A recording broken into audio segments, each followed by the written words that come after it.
Subscribe करें हमारे YouTube channel साधना gold को और पाएं वीडियो सबसे पहले।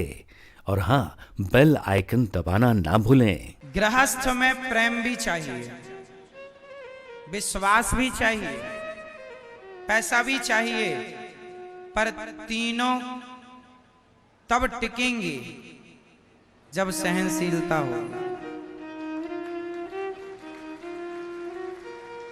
सहनशीलता है। आज शादी हुई, 4 दिन बाद झगड़ा हो गया, तो प्रेम तो एक दिन में नहीं पैदा होता। प्रेम तो थोड़ा समय देना पड़ता है, पत्नी को पति के लिए, पति को धीरे धीरे प्रेम होता है। क्यों? धीरे धीरे प्रेम होता है। जिस मां का बेटा जन्म लेते ही भगवान के घर चला जाता है, वो मां बेटे के लिए रोती है, पर ज्यादा नहीं रोती। क्यों नहीं रोती? क्योंकि अभी 2 दिन का था, भगवान के घर चला गया, ज्यादा अटैचमेंट नहीं हो पाया, प्यार नहीं हो पाया उस बच्चे से। प्यार तो है माँ का, पर फिर भी जो बच्चा माँ के साथ रहे, माँ का दूध पिए, माँ को लाड़ करे, माँ को प्यार करे, माँ उससे प्यार करे, उस बच्चे से ज्यादा अटैच होती है माँ। अर्थ क्या निकला कि प्रेम के लिए थोड़ा समय देना पड़ता है सबको। पत्नी को समय देना पड़ेगा, पति को समय देना पड़ेगा। समय देंगे तो प्रेम आएगा, समय देंगे, काम करेंगे तो पैसा आएगा। और जब प्रेम और साथ रहेंगे आप लोग, तो एक दूसरे का विश्वास भी आप लोग जीतेंगे बाद में। लेकिन ये सब बाद की चीजें हैं। पहले तो चाहिए सहनशीलता, कि आज शादी हुई और आज ही पति ने कुछ कह दिया तो सह ले। बहू ससुराल गई, आज ही पहले पांव पड़ते ही ससुराल में सास ने ताना मार दिया, सह लो। बहू ने ताना मार दिया, सह लो। सहनशीलता जिनके जीवन में है, समझ लो उनकी गृहस्थी बहुत अच्छी चल रही है। जो सह गए वो रह गए, नहीं सहे नहीं रहे। अरे प्यार तब होगा जब दोनों साथ में रहोगे, विश्वास तब होगा जब दोनों साथ में रहोगे। साथ में ही नहीं हो, सहन ही नहीं हुई तुम्हें एक गाली पति की, सहन ही नहीं हुआ तुम्हें पत्नी का जरा सी बात, अलग अलग हो गए। अब अलग अलग हो तो विश्वास कहां से आए, प्यार कहां से आए? क्या? इसलिए मैन है सहनशीलता। जड़ गृहस्थी को चलाने के लिए पत्नी के अंदर सहनशीलता हो। इसलिए पहले की माँ अपनी बेटी को कैसे समझाती थी, बेटी जाओ, ससुराल ही तुम्हारा घर है ना, कोई बात हो जाए पलटकर जवाब ना देना, ये तो तुम्हारा मायका है। अपनी माँ को भी जवाब दे देती हो, अपने बाप को भी तुम पलट के जवाब दे देती हो। ससुराल में 2 बातें सह लेना बेटा। पहले की माँ ऐसे पाठ पढ़ाया करती थी अपनी बेटियों को कि ससुराल में 2 बातें सह लेना, सुन लेना। पर आजकल की एडवांस मम्मियां ये सिखाती हैं, कोई बात हो तो बताना, हम गुंडे भिजवा देंगे। बता देना, हम एक फोन लगा देना, गुंडे भिजवा देंगे। अब बताओ कितना बदल गया, देख तेरे संसार की हालत क्या हो गई भगवान। सब बदला, ये माताएं भी है ना, बेटियों को संस्कार देना ही, देने का ढंग ही बदल दिया है ना मेरी माँ। हमारे देश में कितनी माँ ऐसी हैं जो शादी के बाद भी अपनी बेटियों को अपने पास रखती हैं, ससुराल नहीं जाने देती, वहां ना जाओ, यहीं रहो, है ना।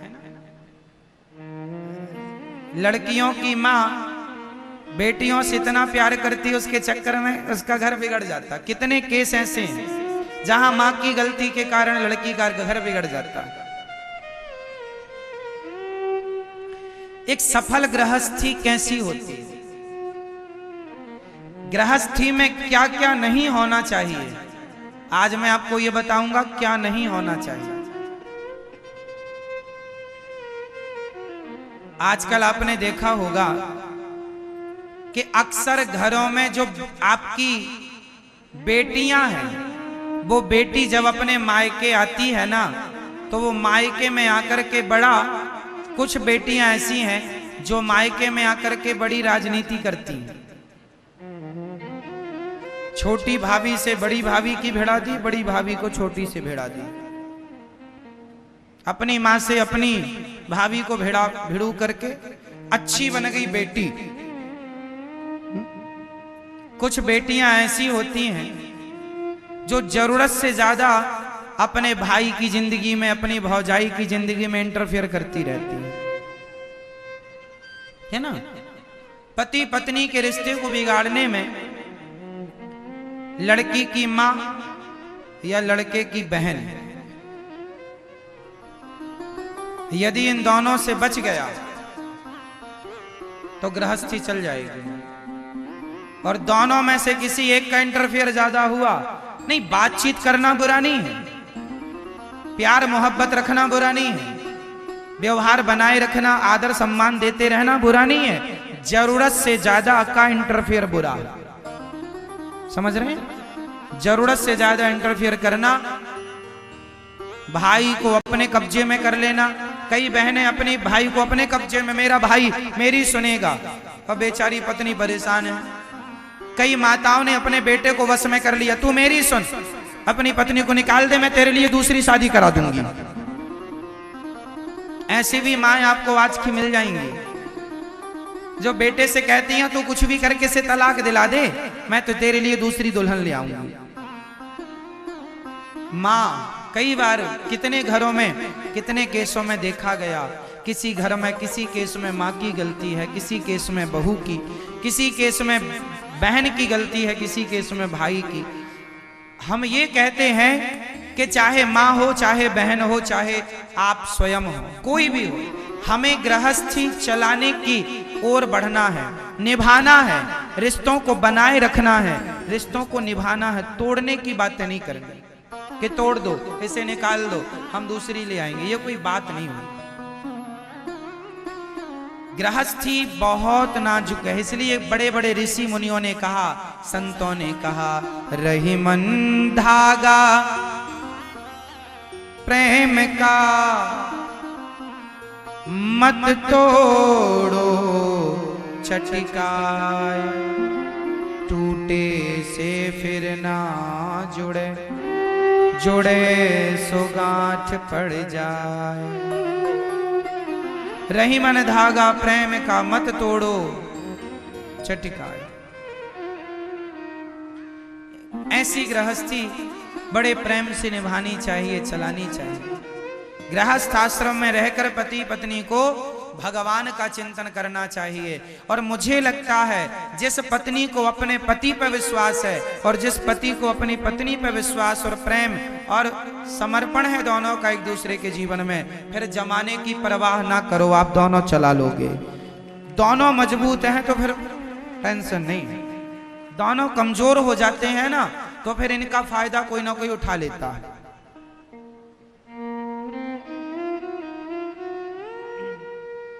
हमारे सनातन धर्म में नारी के लिए कहा गया है कि आप पत्नी हैं तो पति का सम्मान कीजिए। कितना सम्मान भगवान की तरह, और पति है तो नारी का इतना सम्मान कीजिए जितना सम्मान भगवान श्री राम माता सीता का करते थे। कि माता सीता के लिए रावण से लड़ गए बिना खंबे का। लोग कहते हैं प्रेम की निशानी ताजमहल है, अरे राम सेतु है प्रेम की निशानी, जो राम जी ने सीता माँ के लिए बिना खंबे का सेतु तैयार कर दिया। प्रेम है ना। इसलिए पति से ही आपकी मांग है, पति से आपकी चूड़ी है, पति से आपकी मेहंदी है, पति से आपकी बिछिया है, पति से आपका श्रृंगार है। पति है तो श्रृंगार भी अच्छा लगता है। पति के बिना कोई नारी श्रृंगार करने लग जाए तो उसका श्रृंगार शोभनीय नहीं होता। क्यों मेरी मां? इसलिए श्रृंगार भी पति के रहते अच्छा लगता है। सजती भी पतिव्रता नारी, इसलिए पति आपके मांग का सिंदूर है। उसकी इज्जत किया करो, उसका सम्मान किया करो। और पति के लिए क्या होती है? आपके वंश को आगे बढ़ाने वाली, आपके वंश को, आपके वंश का रक्षक आपकी पत्नी होती है। आपके पितरों को पानी देने वाला जो बेटा है वो माँ के गर्भ से ही बाहर आता है। इसलिए नारी का भी सम्मान पुरुषों को बराबर करना चाहिए। जितना सम्मान पत्नी करे उतना सम्मान उसका पति भी उसका करे, तब व्यवस्था बनती है। एक ही आदर करे और दूसरा लात मारे, ऐसे नहीं चलते रिश्ते। रिश्तों के लिए दोनों का समर्पण भाव होना आवश्यक है। पत्नी अपनी जिम्मेदारी समझे, पति अपनी जिम्मेदारी समझे और दोनों गृहस्थी चलाएं बढ़िया। समाज के लिए आप अच्छी संतान लेकर आए, अच्छे संस्कार लेकर आए कि आपके बच्चों से समाज को नई प्रेरणा मिले, नई शिक्षा मिले, है ना, नए अवसर मिले आगे बढ़ने के। तो ये गृहस्थी ऐसी है।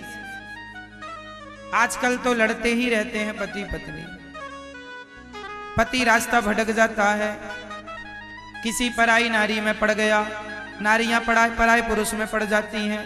बचना चाहिए, पर पुरुष में पर नारी से मन हटाना चाहिए। कभी भी मन नहीं लगाना चाहिए पर नारी पर पुरुष में। स्वप्न में भी आपका मन ना जाए। अपने आप को इतना एकाग्र करके रखो, मन में इतना संयम बना करके रखो। सारी गलती माफ है, चरित्र की गलती माफ नहीं होती। आपने झगड़ा कर लिया, उल्टा सीधा कह दिया, सब माफ हो जाएगा। क्यों जी? चरित्र बिगड़ गया फिर माफ नहीं होगा।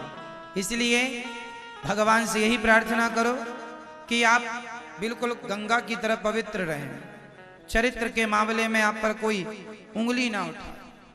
और ये आप दोनों की समझदारी से है। पत्नी भी जिम्मेदार बने, पति भी जिम्मेदार बने और बच्चों को भी संस्कार दो चरित्र के। स्वामी विवेकानंद जी एक बार विदेश गए। एक महिला बोली कि आप बहुत अच्छे लग रहे हैं, हमें आपसे प्यार हो गया है, हम आपसे एक पुत्र की कामना करते हैं, आप हमें अपनी पत्नी बना लो और हमें एक पुत्र दे दो। स्वामी जी ने कहा, मेरा बेटा मेरे जैसा होगा इसकी क्या गारंटी है? स्वामी जी ने कहा, तुम्हें मेरे से बेटा क्यों चाहिए? बोले, आप ज्ञानी हैं, आपका बेटा भी ज्ञानी होगा तो दो विवेकानंद हो जाएंगे। स्वामी जी ने कहा, आपको मेरे जैसा बेटा चाहिए तो आज से आप मेरी माँ, मैं आपका बेटा। चरण पकड़ लिए स्वामी जी, आज से मैं तुम्हारा बेटा। मतलब ये भारत का चरित्र है कि वह अपना चरित्र नहीं बिगाड़ते, क्योंकि कीमत चरित्र की है। ये शरीर तो जल जाएगा, सब चला जाएगा, पर आपका चरित्र लोग याद करते हैं कि उनका चरित्र, उनका व्यवहार कैसा था, अच्छे थे या बुरे थे। हम और आप एक दिन चले जाएंगे, हमारा और आपका नाम इतिहास के पन्नों में लिखा जाएगा। अर्जुन भी चले गए, दुर्योधन भी चला गया, लेकिन अर्जुन का नाम भक्तों में गिना जाता है और दुर्योधन का नाम दुष्टों में गिना जाता है। जाना तो आपको भी पड़ेगा, अच्छे लोग भी मरेंगे, बुरे लोग भी मरेंगे, लेकिन लोगों की अच्छाई और बुराई अमर हो जाती है। लोग याद करते हैं आने वाली पीढ़ी के फलाने ने ये काम किया था अच्छा या ये काम किया था बुरा। तो समाज, आने वाली पीढ़ी, आपका आने वाला वंश आपको गलत ना ठहराए कभी, इसकी पूरी जिम्मेदारी आपकी। आपका बेटा आपको गलत ना कहे। आपका बेटा जब उससे पूछा जाए, बेटा तुम किसके जैसा बनना चाहोगे बड़े होकर, तो आप ही अपने बच्चे के लिए आदर्श पिता बनो, इतने सफल पिता बनो कि आपका बेटा ये कहे कि अपने पापा के पिता के जैसा मुझे बनना है, उनके जैसा सहनशील, उनके जैसा नम्र, उनके जैसा दृढ़ संकल्पी, उनके जैसा योग्य। उसे किसी और का नाम ना लेना पड़े कि उसके जैसा बनना। हर पिता को अपने बेटे के लिए सफल होना चाहिए, ताकि आपका बेटा आपकी तरह बनना चाहे। और आप गलत रास्ते पर चले गए तो आप खुद नहीं चाहेंगे कि आपका बेटा आपके जैसा बने। सोचो कि जो बाप अपने बेटे से कहे कि मेरे जैसा मत बनना। अब शराब पीने वाला बाप क्या बच्चे का मार्गदर्शन करेगा? क्या सीखेगा उसका बेटा उस बाप से? क्या प्रेरणा लेगा? क्या दिया तुमने अपने बच्चों को? शराब पी करके खड़े हो, बच्चों के सामने तुम पति पत्नी लड़ रहे हो, क्या प्रभाव पड़ेगा बच्चों पर? क्या यही एक आदर्श पिता होता है? एक आदर्श पिता बनो, सही है ना? एक आदर्श पिता कैसा? मेरे राम जैसा, दशरथ जी जैसा, है ना? ये आदर्श पिता।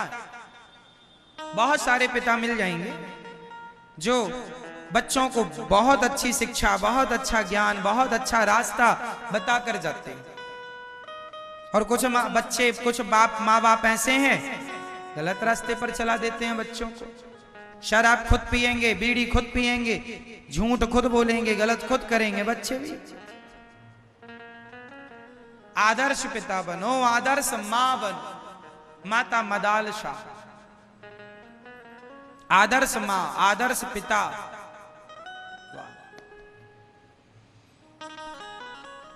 इसलिए आवश्यक है कि आप कथा सुना करें, बच्चों को कथा से जोड़ा करें, संस्कार दिया करें। यही है, पैसा कमा लेना बड़ी बात नहीं है। मैं लाख बार कह चुका हूं ये बात।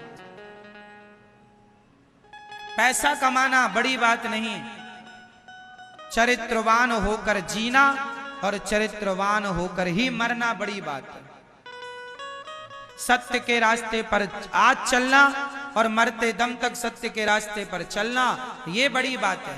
सेवा आज करना, मरते दम तक करते रहना, अच्छे काम आज करते हो आगे करते रहना, ये बड़ी बातें हैं। ये करने आए हैं हम लोग, पैसा जोड़ने नहीं आए।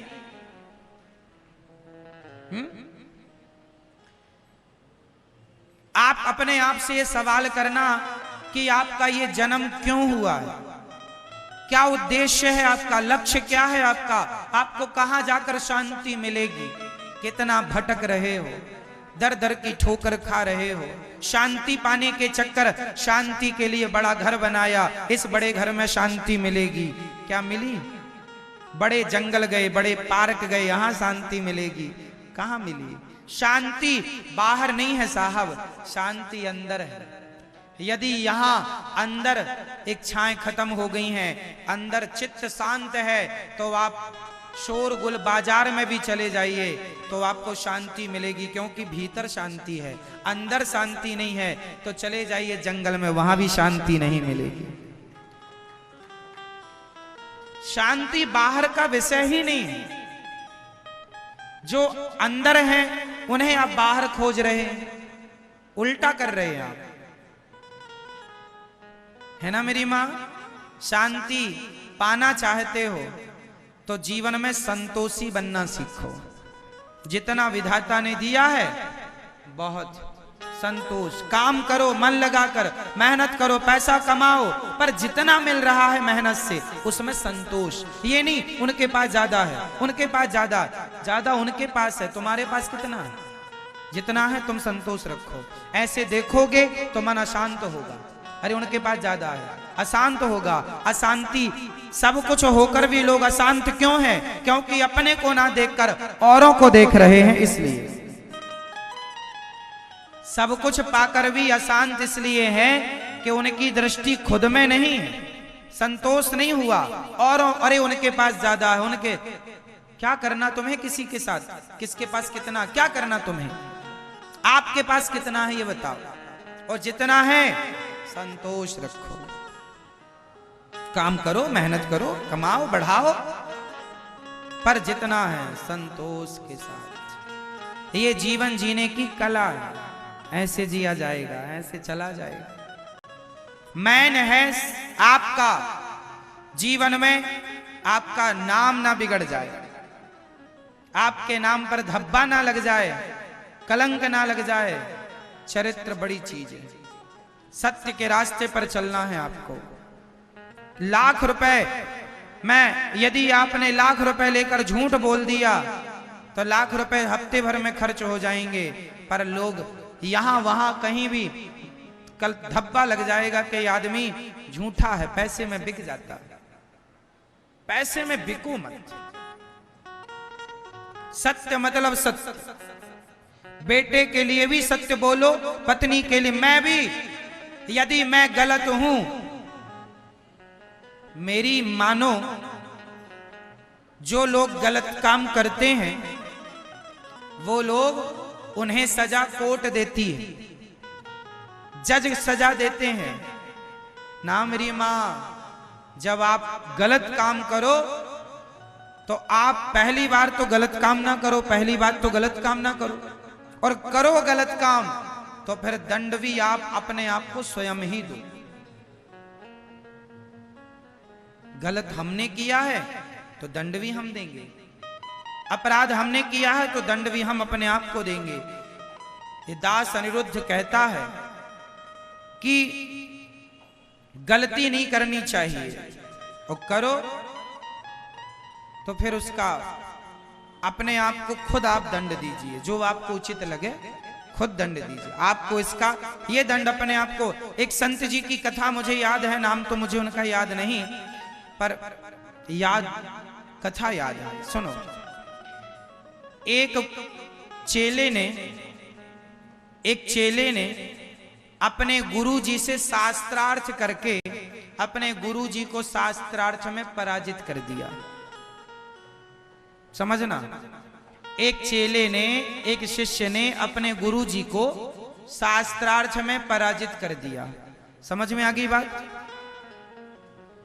अब गुरु जी को तो पराजित कर दिया, गुरु जी तो और आशीर्वाद दे गए, वाह बेटा तू मेरा अच्छा शिष्य है कि अपने गुरु को भी पराजित कर दिया, तू सफल हो गया। आशीर्वाद दिए, गुरु जी चले गए, सभा खत्म हो गई, सबने उसको बधाई दी, आशीर्वाद दिया। परंतु उसके मन में लगा, अरे राम राम राम राम राम राम, मैं कितना बड़ा घमंडी हो गया हूं कि जिस गुरु से मैंने काखा गाघा पढ़ना सीखा, उसी गुरु का मैंने भरी सभा में अपमान किया। उस चेले को बड़ी आत्मग्लानि हुई। अब उसको लगा मैं क्या करूं कि मुझे मेरे पाप का दंड मिल जाए, गलती मैंने की है तो सजा भी मुझे मिलनी चाहिए। तो वो संत जी जो थे, उसने भूसा होता ना, भूसा गेहूं का, चने का, भूसे के ढेर में उन्होंने आग लगाई। किसी ढेर में आग लग गई होगी, तो इन्होंने कहा कि अब मैं अपने आप को दंड दूंगा क्योंकि मैंने अपने गुरु जी का अपमान किया है।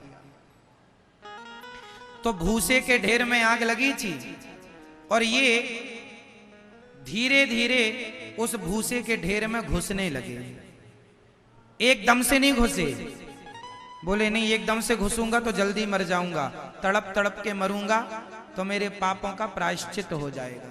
तो पहले पांव को डाला, जब पांव जल गए तो और अपने आप को घुसा दिया आगे, फिर कमर तक डाला, फिर कमर तक जल गया तो पूरा धीरे धीरे करके हाथ आखिरी में रखा कि हाथ से ऐसे पीछे की तरफ घिसटते जाएंगे, और उन्होंने पूरा अपने आप को जलाकर समाप्त कर दिया। क्यों समाप्त किया? क्योंकि उनसे अपने गुरु जी का अपमान हो गया था, केवल ये पाप। तो गलती की सजा हमें कोर्ट कचहरी क्या देगी? अरे जीवन में इतने स्वाभिमानी बनो, एक तो गलती ना करो। ये दास अनिरुद्ध ठाकुर जी के चरणों में निवेदन करके कहता है, मैं कोई गलती नहीं करता। जो गलती सामान्य मैं कथा 3.5 घंटे आपको सुनाता हूं, कभी मेरी वाणी से किसी का दिल दुख जाए, वो बात अलग है कि मैंने कुछ बोलना चाह रहा, कुछ निकल गया, वो अलग विषय है कि शब्दों का हेर फेर हो गया कि मैं बोलना चाहता था ये निकल गया वो। बाकी भगवान ठाकुर जी के चरणों में यही प्रार्थना है कि प्रभु मुझे आप सदा अपने चरणों में लगाए रखिएगा और संसार के हर कलंक से आप नारायण बचाइएगा। कलंक लगने के पहले प्राण चले जाएं, पर कलंक लगकर जीवन जीना अच्छा नहीं। किसी भी कलंक को जीवन में, आपके चरित्र में, आपके जीवन में आपको कोई कलंक ना लगे। यदि लगे तो उसके पहले प्राण निकल जाए। भगवान से ये प्रार्थना सबको करनी चाहिए कि हे नाथ, मेरा मन, मेरी वाणी, मेरी बुद्धि कभी ना बिगड़े, कभी ना बिगड़े। चरित्र बहुत बड़ी चीज होती है। शायद आप कितना समझें चरित्र के मामले को, बहुत बड़ी चीज है। राम चरित्र सुनवे को रसिया, राम लखन सीता मन। राम जी के क्या सुना जाता है? चरित्र। तुलसीदास जी ने क्या लिखा है? राम चरित्र मानस। राम जी का चरित्र ही तो लिखा गया है, रावण का चरित्र ना लिखा जाता ज्यादा। तुलसीदास जी ने जो लिखा है वो रामचरित्र लिखा है ना। रावण की करतूतें लिखी। चरित्र अच्छे व्यक्ति का लिखा जाता है, चरित्र महान व्यक्ति का लिखा। हम सब मर जाएंगे एक दिन, पर इतिहास के पन्नों में हम इतिहास बन के जिंदा रहेंगे। तो इतिहास जब बने तो हमारा इतिहास भी अच्छा ही लिखा जाए, सीखने लायक लिखा जाए, लोग पढ़ें, सीखें। क्यों जी? आप लोग ध्यान देना इस बात का।